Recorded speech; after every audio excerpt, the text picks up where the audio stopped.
So now, after tonight, this is it for Parliament until October the 14th. As Downing Street confirmed, business will be suspended until then. If Boris Johnson gets his way tonight, that could be just a day before a general election, although his second attempt is just as unlikely to go through as the first. But right now, MPs are about to vote on an emergency motion that would force Dominic Cummings and other Downing Street advisers to publish all correspondence, including private emails, private messages about their plans for no deal and proroguing Parliament. Our political editor, Gary Gibbon, is with me now. What's going on there? Well, the opposition parties, we think in connivance with Tory rebels when the vote comes at the end of this debate, are trying to get their hands on an awful lot of juicy material which they think will massively embarrass the government and expose exactly what the government's been up to in terms of seeking a prorogation and maybe not wanting a deal in Europe at all. Number 10 is turning around and saying you can't have all these iMessages and encrypted messages and the rest of it, because even if we did instruct those individuals to do that, that would be improper, because they are individuals and you can't just go trawling through people's messages. There is going to be one other debate, by the way, which the departing speaker allowed afterwards, about whether governments should obey the rule of law. I don't think the government's going to oppose that. I don't think there's going to be a vote on that. But again, that's there to embarrass them. Whether they actually extract material at the end of it, these sort of emails and iMessages and all the rest of it, is another matter, but they think they're scoring a point tonight by even raising the matter and winning a victory against them. But maybe when you look at the ledger in all of this, there's Boris Johnson winning a victory as well, because this place is shutting down as he wanted it to at the end of tonight, and probably in the wee small hours. And I think he'll think, even though he hasn't got the election date he wanted, at least he hasn't got to bother about this place for a while. In terms of that ledger I was talking about, the fact that Speaker is going, a man who has made life incredibly difficult for the government, quite clear that plenty of people in the government are delighted to see the back of him. But I think in terms of its impact, the Speaker's precedence that he has created here, the difficulties he's already created for the government, I think he leaves a lasting legacy, and one they're not easily going to escape from, even when they've seen the back of him. I think one of the things that you have to ponder in all of this is that the government's options seem to be reducing, though. They're not getting the date they wanted, they're not getting everything their own way, and does that mean that Boris Johnson more than ever needs to try and focus on getting that deal, which he says he wants to get in the middle of October at the European Council? As for how that is going, well, it all started with an early morning trip to Dublin to see the Irish Taoiseach, Leo Varadkar. Boris Johnson proclaimed in Dublin he was genuinely seeking a deal. Leo Varadkar sounded like a man who had yet to be convinced. Eyebrows have been raised here at how long they've waited in Dublin for this face-to-face meeting. Michel Barnier has been here recently. The visitors' book showed many have beaten him here. Donald Trump. Nothing said in Dublin this morning suggested progress towards a deal was imminent. We are open to alternatives, but they must be realistic ones, legally binding and workable, and we haven't received such proposals to date. I don't think we're going to have, I'm just looking at the future, I don't think we're necessarily going to have a complete breakthrough here this morning. Not today, anyway. Not today. But might be a good start. But we are going to work at this. Progress in negotiations seems even more important for Boris Johnson, as his room for manoeuvre back in Westminster appears to narrow. The government confirmed it will run this ceremony at the end of today's session, proroguing or suspending Parliament for 5 weeks. But other parts of the government's strategy are in trouble. Opposition party leaders on their way to talks with Jeremy Corbyn today. Boris Johnson is on the ropes. I mean, all of these desperate briefings coming out over the weekend as he comes up with more and more, apparently madcap ways of trying to avoid the law. All confirmed they would yet again combine forces tonight with Tory rebels to defeat Boris Johnson's attempt to call a general election on the 15th of October. Crashing into already febrile proceedings, the Speaker, who the government accuses of bending the rules to frustrate Brexit, announced he was standing down. But not until the end of the day the government had hoped Brexit would happen. I have concluded that the least disruptive and most democratic course of action would be for me to stand down at the close of business on Thursday, October the 31st. Thank you. Opposition MPs stood to applaud his efforts. The government benches were almost completely silent. Then some Tory rebels, now deselected, joined the ovation. He promptly irritated the government even more and was heckled by a minister as he announced he decided to allow 2 votes tonight on emergency motions, including one that demands sight of every electronic communication Number 10 aides have sent each other since they got to power. It's got nothing to do with the procedural propriety. Don't tell me, young man, from a sedentary position what I can and can't say. If you're not interested, leave the chamber. I'm not remotely interested in your pettifogging objection, chuntered inelegantly from a sedentary position. The position is as I've described it, and quite frankly, young man, you can like it or lump it. Senior government figures are talking about the courts being dragged into this row, just as they were over the decision to start the Brexit process. This time, civil servants could also be dragged centre stage, refusing to help a Prime Minister who's deemed to have broken the law. The Cabinet Secretary, perhaps, ordered by the courts to sign the letter requesting a Brexit delay. Civil service could simply down tools and refuse to support the government, but my understanding is that there are exceptional circumstances in which the Cabinet Secretary can be called in to perform some duties on behalf of the Prime Minister if the Prime Minister is refusing to obey the law. Jason Stein was a special advisor until 2 days ago, attending the internal briefings by the man who has shaped Boris Johnson's hardline strategy, Number 10 aide, Dominic Cummings. Is it a reign of terror? I genuinely wouldn't call it a reign of terror. What would you call it? They're stand-up for political geeks. I mean, some of them are extraordinary. I mean, I've seen him bouncing around the room. He stands there at the front, pacing, delivering his instructions at a frantic pace. To his credit, he's always happy to take questions. Does anybody really challenge him in that room? Is that the atmosphere? Not really. The government has won its battle to close down Parliament, hopes it's winning the battle for public opinion. But it isn't getting the election date it wanted, and that, it knows, could mean a very different election result when voting day comes. Well, with me now is the former International Development Secretary, Rory Stewart, who rebelled, of course, and has now lost the Conservative Party whip. Isn't it very important that the government releases this information about no deal? Well, I'm very strongly against no deal, but I think that this particular move is worrying. I think getting into the private emails of advisors is something that when I was the Minister and Secretary of State, I frequently thought was not a smart idea. It is important to be able to carry on the good business of government. So I have a slight technical disagreement with Dominic Grieve on this. So you don't agree with the WhatsApp messages and the emails, but do you want to see the government's assessments of the impact of no deal published? I'd love to see the impacts of no deal, but we know what the impacts are. I mean, I sat in Cabinet and saw those impacts. They're bad. No deal would be damaging for the United Kingdom, and it would be particularly damaging for farmers. It would be damaging to the automobile industry, which is why I voted against it. I don't really need an assessment to convince me again of the fact that no deal would be bad. Amber Rudd resigned, saying the work on getting a deal isn't being done. When Boris Johnson claims he's making progress, he's got a proposal, he's trying to get a deal, do you believe him?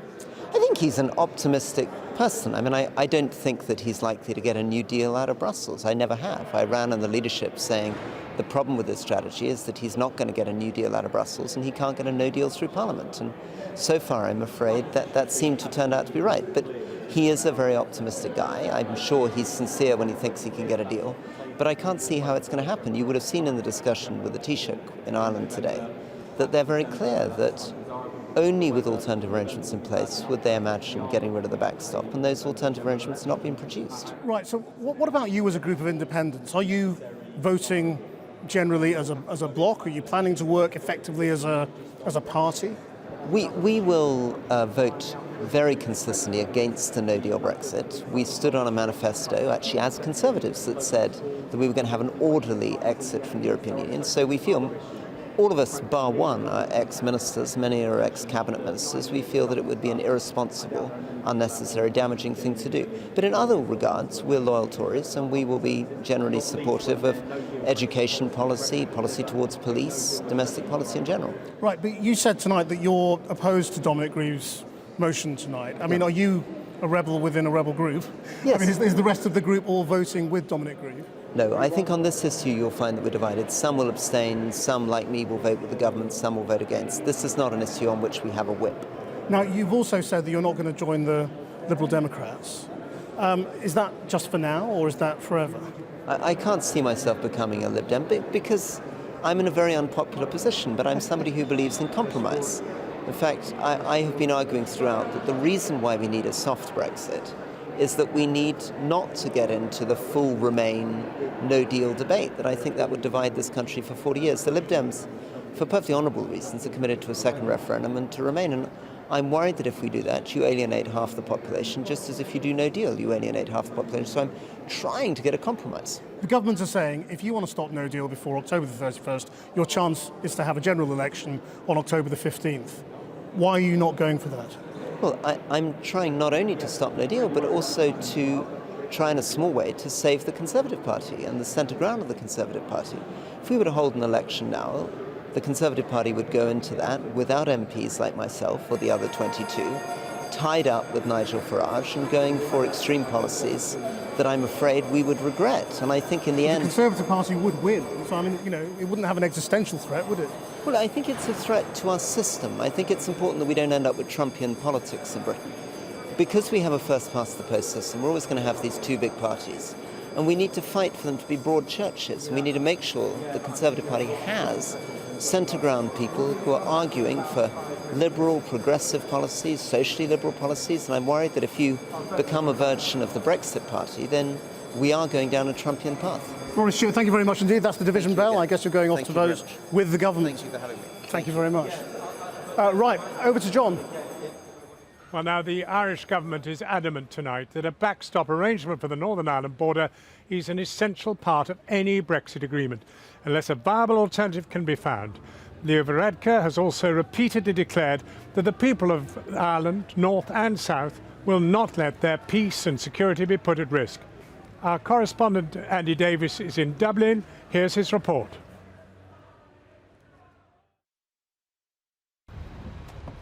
If this had been billed as a bid to establish rapport between one leader and another, perhaps it was always going to work.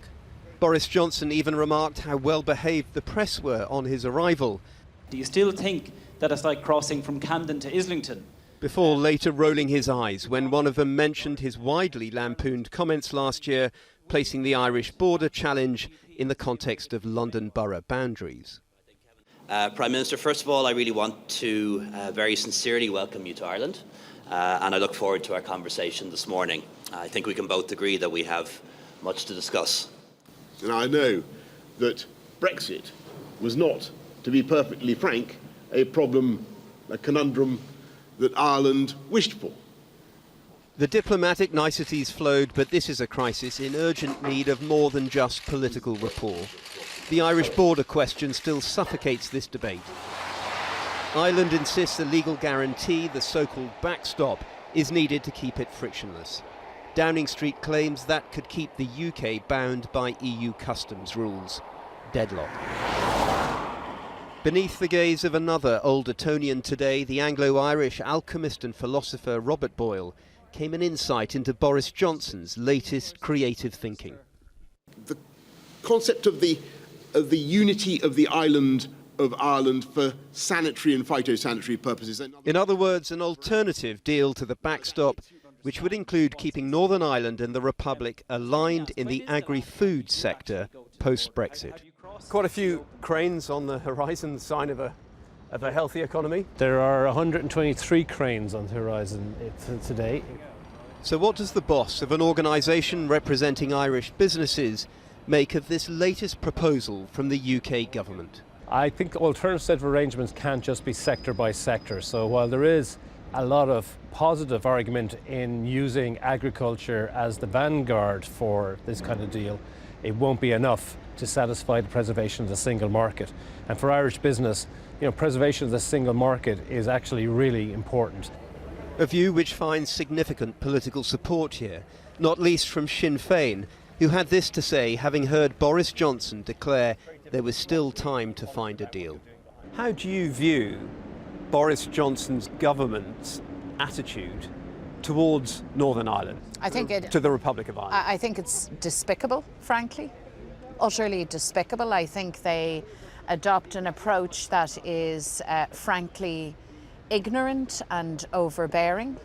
I think what's your evidence for their that? lack of interest. Well, my evidence is beamed into my front room, sadly, from the House of Commons when I turn on my television, and I see the kind of arrogant disregard, as though we were an afterthought. We are not an afterthought. In the centre of Dublin today, we encountered little appetite for the Irish government to change its Brexit border policy. Do you think the Irish government should be softening its stance on the backstop? Absolutely not. No, I don't see any scenario where we could go back to a hard border on the island of Ireland. I don't think it can be watered down now. I absolutely agree. No, There's not too much at all. at I stake. think we have to stick to our guns. It has to be. It's too important. So it is. Positive and constructive is how the two governments summarised today's meeting, but significant gaps remain, they stated. Thanks, everyone. Thank you. A day for handshakes, not breakthroughs then, as predicted. Well, earlier I spoke to the Irish Finance Minister, Paschal Donoghue. After the British government said it was making progress in the talks, I asked him whether they are in negotiations with the UK over any specific proposal. The only people who negotiate with the British government on behalf of Ireland are the European Commission. To date, the European Commission have indicated that no detailed new proposals have been tabled. But I think given that, that's why the meeting between Prime Minister Johnson and the Irish Prime Minister today, the Taoiseach, is so important, because it provided an opportunity for two heads of government to discuss the issue and see if there's a common understanding of the issue and a way forward. And do you think there is something over which there could be a deal? What is it? Oh, I think an agreement is always possible in political life. I mean, the views of the Irish government in terms of our need for the backstop are well known. But I think with the time that is available, with engagement between the British government and the European Union, there is possibility for agreement. And is that compromise turning the backstop into a Northern Ireland-only backstop? Clearly, the idea of a Northern Ireland-only backstop did feature in an earlier phase of the negotiations in relation to this matter and could play a role in moving this issue forward. The Northern Ireland backstop that is focused on the issues on the island of Ireland would clearly deliver the regulatory alignment and would clearly deliver the commitment to all aspects of trade and engagement on the island of Ireland that is vital for the Irish government and for many in Northern Ireland. If no deal goes ahead, if there is no agreement, how sure are you that the European Union won't then put checks between Ireland and the rest of the European Union? Well, firstly, what you're referring to there, I'm sure, is the fact that the European single market is something then that the European Union would look to protect. But that European single market is an Irish single market. So far be it from something that we would be made to do. Before the summer, we published a Brexit update to inform our economy and where we are. And we said in a no-deal setting there are things that we would need to do on our island to ensure that, for example, somebody buying Irish lamb would continue to know that it was lamb that was reared and slaughtered in Ireland in accordance with our standards and the standards of the European Union. So where are those checks going to be? Well, we're engaging with the European Commission on that at the moment, and the Taoiseach has recently, before this weekend, said that in those kind of circumstances the checks will be away from the border. See, I mean, a lot of Brexiteers will hear that and say, well, if they can do that, then that's the answer. There is no problem with the Northern Ireland border. They can do all their checks away from the border. They can preserve, they can pass on the problem of the integrity of the single market to Ireland, and so, effectively. And then it's not our problem, just get on with it. So I'd unpack that particular sentence, because what they're claiming is they can pass on the integrity of the single market to Ireland. We're not the ones leaving the European Union. We have not made that decision. We're in it to stay. The European Union is an integral part of how we've realised our political freedom and our economic progress. And in any of the scenarios we're talking about, as indeed your questions have illustrated, those kind of scenarios in a no-deal setting are ones that are very difficult for trade in our island.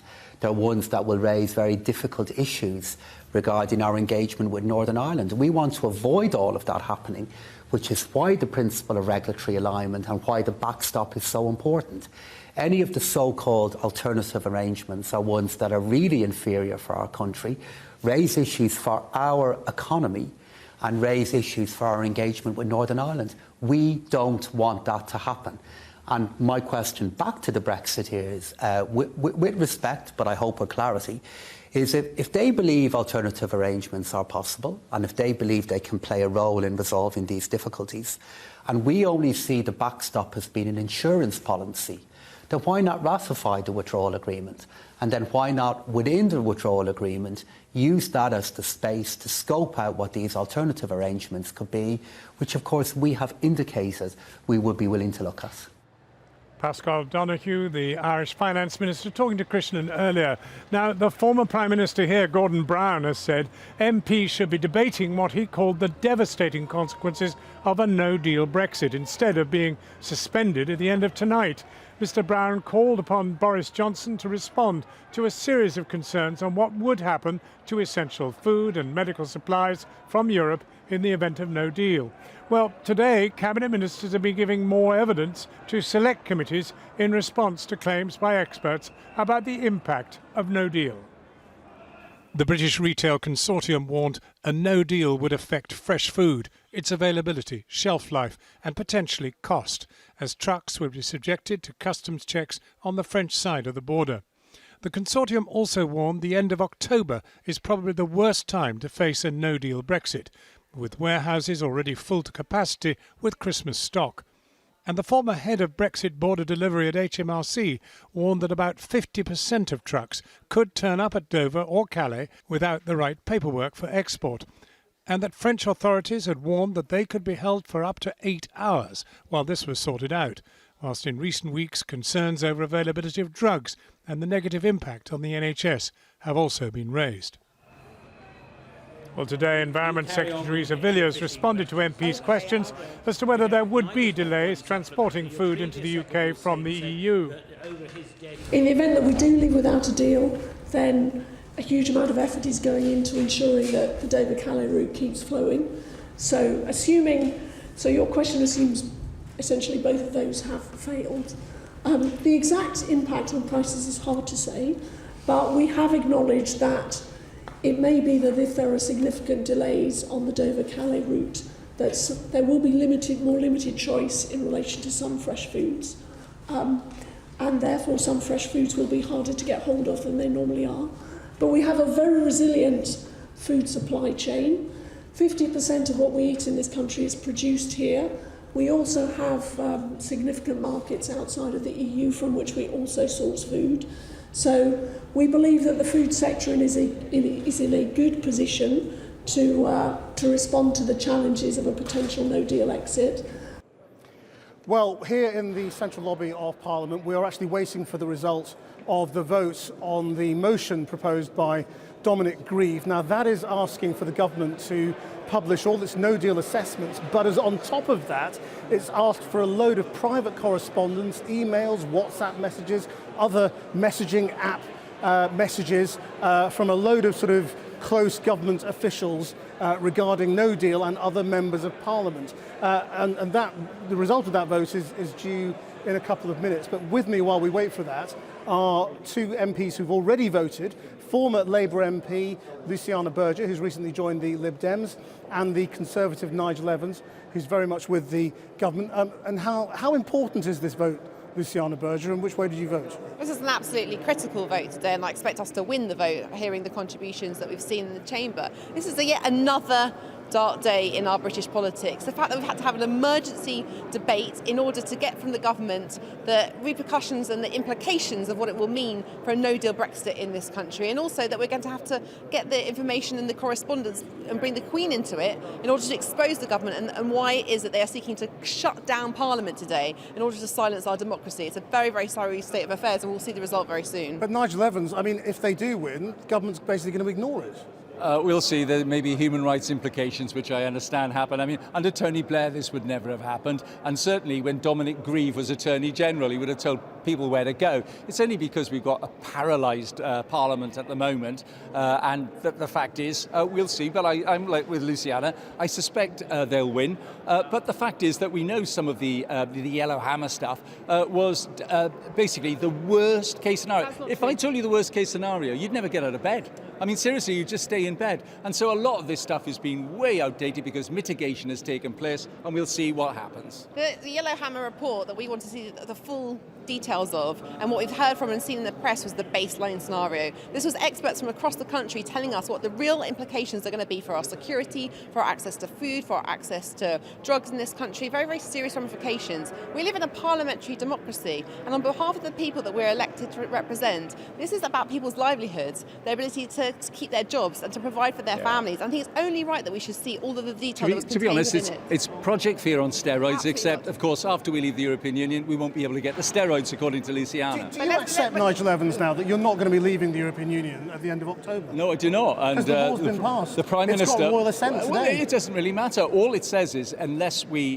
get a deal, then it's going to force the Prime Minister to go back to Brussels. Well, I'm more optimistic than you are. We never know. You know, they were talking today, the Taoiseach and Boris Johnson in Ireland about other facilitated measures. I mean, actually, I thought some of the language coming from Leo Varadkar was a little bit more positive, a little bit more flexible than we've had before. If the Prime Minister, by some miracle, comes back with some sort of deal that involves a withdrawal agreement rather than no deal, are you definitely against it now that you're a Lib Dem? Well, I'm part of a party. Whatever it is, any deal you're against. I'm part of a party that is standing up for this country and standing up for the implications of what Brexit will mean. First and foremost, our job today is to stop a no-deal Brexit. Let's be very clear: we've got a Prime Minister that wants to ram through a reckless no-deal Brexit. But yes, of course, I want to stop Brexit. So you will vote against any deal? That's what I've done so far. That's the policy. Despite the referendum result. That's what I've done so far. Because there's no better deal than the one we've got already. And actually what we want is to take it back to the country with the people's vote and let the people decide, because an election is not going to solve anything. This is wonderful. This is Luciana now joining basically an openly Remain party. That's fine. But to be honest, it wasn't really much of a step to go from the Labour Party under Emily Thornberry, which is to negotiate a new deal, put it to the country in a confirmatory referendum, where Emily Thornberry and the Labour Party are then going to campaign against their own deal. Yeah, I actually said that, and that is the policy of the Labour Party at the moment. Bonkers.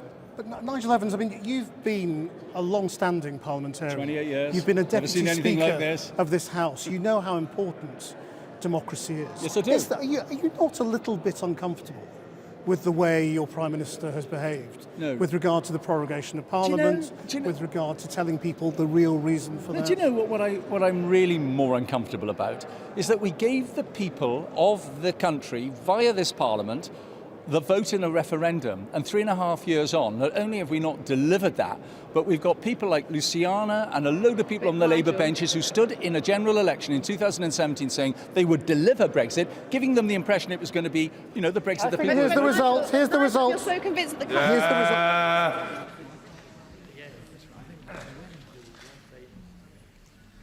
The ayes to the right, 311. The noes to the left, 302. So the ayes have it, 311 to 302, and that means that Dominic Grieve's motion has been carried, and that says that MPs are instructing the government to release this information. Luciana Berger. Absolutely critical that we've positive one today, and I'm really delighted that we have done so, but it should never have got to this. You're not going to get the information, are you? Well, it should never have got to this, and the fact we've got a government that's not prepared to obey the rule of law, that you've got an MP here talking about human rights when it comes to obeying the rule of law, and other ministers saying that they're going to have to look into it. We live in a parliamentary democracy, and they should be ashamed of themselves. And in this dark day, thank goodness that we've got the result that we've just had now. I hope somebody's scouring Dominic Grieve's speeches when he was Attorney General, when the Labour opposition would have asked them to reveal stuff. As a man who used to preside over debates, are you really saying it's okay to just ignore? Of course not. You can't just ignore it. You've got to go. No, but you've got to go for the rule of law. So we'll just see what the human rights says about that. Because if Parliament turned round to a journalist and said you've got to reveal all your WhatsApp messages on a certain area which is sensitive, do you know? Most journalists would say, get stuff. You're not going to see those messages because this what have you got to hide? Under precedent. What have you got to hide? Why wouldn't you release the information? Same with journalists, Luciana. If you don't think there's serious implications of a no-deal Brexit, why won't you reveal everything contained within the Yellow Hammer report? When you were a Labour MP, if you can remember back that far, a few months, under Tony Blair, a couple of years, there is not a chance. Oh well. In those days, under Tony Blair, there's not a chance when Tony Blair was asked about Iraq. But why have we got to this stage? Isn't it true, Luciana Berger? Parliament. They're shutting down Parliament today. But you have overreached. You know, if you'd have just put it down to the government's reports, official papers, there would have been a lot of sympathy for that. But when you're asking for private text messages, people do wince. Well, I think there's a combination of different issues here today. In terms of the information that we need that full disclosure on the Project Yellowhammer report to understand the full consequences of what no-deal Brexit will mean for this country, so that we can put to bed what Nigel's just said, because we know that it's a report that was put together in August. And in terms of disclosing the information, we haven't had honesty from this government. And the fact is, if you heard what Dominic Grieve said in Parliament, it's because very serious accusations have been levelled about the real reason behind why the government is seeking to close down Parliament you know today. What we need more than anything else is a general election. Luciana has a chance to vote for that tonight. Let the people decide. Well, the only way we're going to resolve this, that didn't happen in 2017. The people decided in 2017. And why don't you want to accept their verdict? And I'm going to deliver that if it's the last thing I do. Nigel Evans, thank you very much indeed. John. Fast-moving events here in Westminster. Let's get an update on tonight's debate. A defeat for the government. Yes, the government's been defeated again, this time by a margin of 9, and this was on the motion that would require them to publish the messages on private phones as well as work phones, on iMessages, any sort of electronic communication you can think of that might have been sent by people like Dominic Cummings, the Prime Minister's chief aide. Well, that won't happen, will it? Well, the government is digging its heels in very much so. The number tends to be swarming with lawyers today. Some of them, I assume, working on this. Some of them maybe on the bigger picture of what on earth you do with a parliament that is compelling a prime minister to do something he doesn't want to do. But Yellowhammer might get published. Well, in the past, this device that has just been voted on has managed to ease documents out of the government. The government's saying it won't go near any of this. It might, in the end, have to publish some stuff on Yellowhammer, which, of course, is the no-deal preparation stuff. But it's probably unlikely, you'd think, to get really into Dominic Cummings' mobile phone. And just now, Michael Gove, as he was winding up the debate for the government, was saying he thought the whole thing was a ridiculous fishing expedition, and he even, for good measure, I think, slightly to goad the people voting for this, quoted the European Convention on Human Rights, Article 8, I think it was, on privacy, and how they mustn't trespass on that.